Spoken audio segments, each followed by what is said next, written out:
All right, Alabama fans, look, obviously that victory over Auburn, very, very stressful. I'm sure you managed to pull it off on that miracle last fourth and goal conversion. Of course, you were hoping that game would be a blowout. Rivalry games don't always turn out to be that way.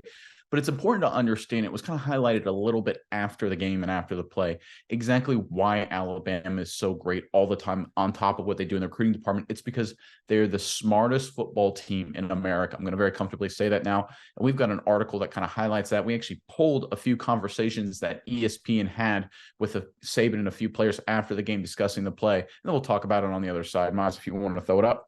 All right, again, this is ESPN talking to the Saban and the players. Talking about that last play. Believe it or not, we actually practice that play every Friday when we do walkthrough and we do special situations. We get in that formation, 5 receivers and no backs, and everybody runs down the field and runs varying routes in the end zone.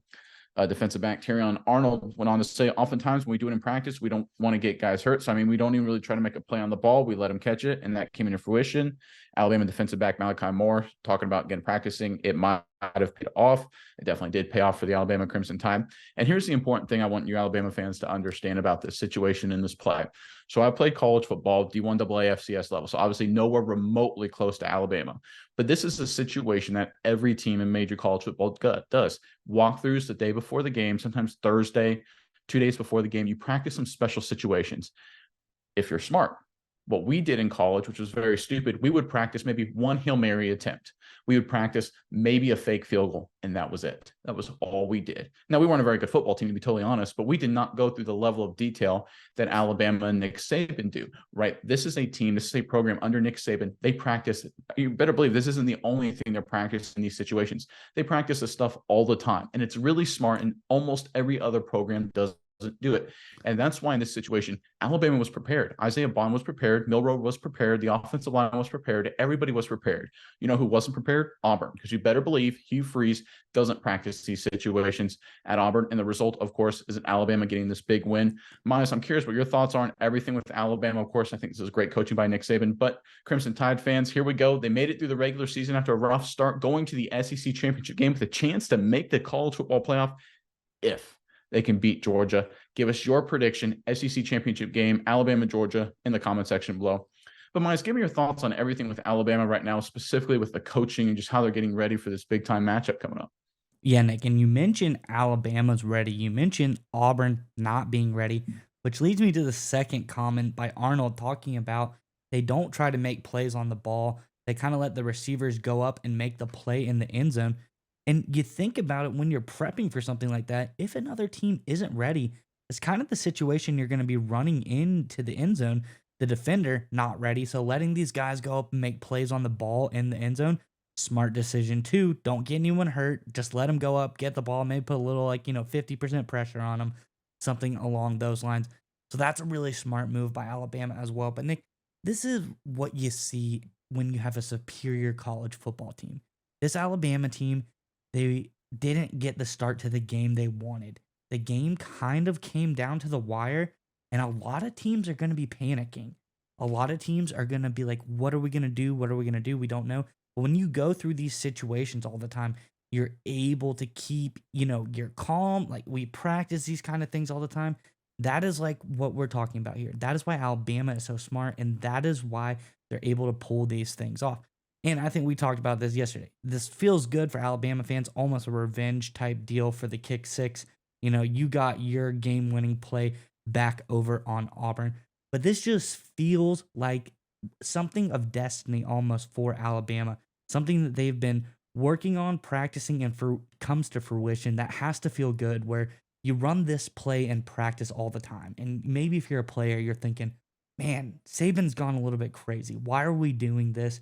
This isn't going to come up in a game.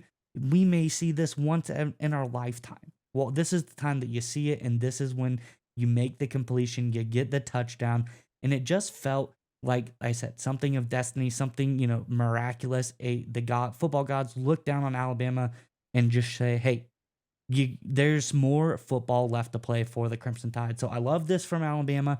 I'm excited to see them go up against Georgia, who kind of had a tough day against Georgia Tech. It was a little bit closer than people would like. But this is really great football, really smart football by Alabama. And it's important to understand, and I want to reiterate this for people who didn't play college football, is that nobody does this. There's not a program in America that I'm aware of that practices 20, 25, 30-yard must-have conversions the day before a game, right? The walkthroughs I've been a part of, it was just walk through the game plan, go through maybe a Hail Mary situation, a lateral end of game situation, which you're kind of just talking through it. There's not a lot of execution in terms of what we're doing for a specific situation. Hey, must have from the 20, must have from the 30, must have from the 50. Nobody does that except Alabama under Nick Saban. And it's that smart situational football that turns losses and upsets that kind of derail your season into big time victories. And that's why this Alabama dynasty continues to reign, at least in the SEC West. We'll see what happens in the SEC title game. But to kind of harken back on this topic of Nick Saban and Alabama just being smarter than everybody else, I think it was during the fourth quarter, there was a key 4th and 2 conversion where Auburn tried to draw Alabama offsides. They actually gave Auburn the first down, but we actually got a screenshot, Miles, if you want to throw it up from the play itself. During that play, Auburn had 2 people go in motion right after a third person. The first person went motion. That's 3 people in motion.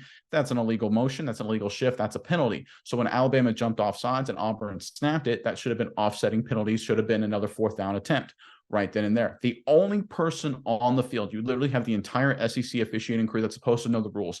Hugh Freeze and his offensive design, because you better believe that was a design play, didn't know the rules. The only person on the field was Alabama. You saw him right there on the screenshot. He's holding up 3 fingers, saying, hey, listen, 3-minute motion, that's an illegal shift. You can't do that, right? This is what separates Alabama apart from everybody else, including Georgia. Georgia's great right now, but a lot of that is talent-based. One of the reasons this Alabama dynasty continues and has been as impressive as it is because not just because they're more talented, not because they recruit better, it's because they're smarter, because Nick Saban and his staff is so much smarter than everybody else. And I just want to hammer this home, Alabama fans. Even when it's not your best year talent-wise, even when things go rough, keep in mind that you've got the smartest man and smartest program in football running the ship right now. And I tell you what, if you have that, you'll always have a chance.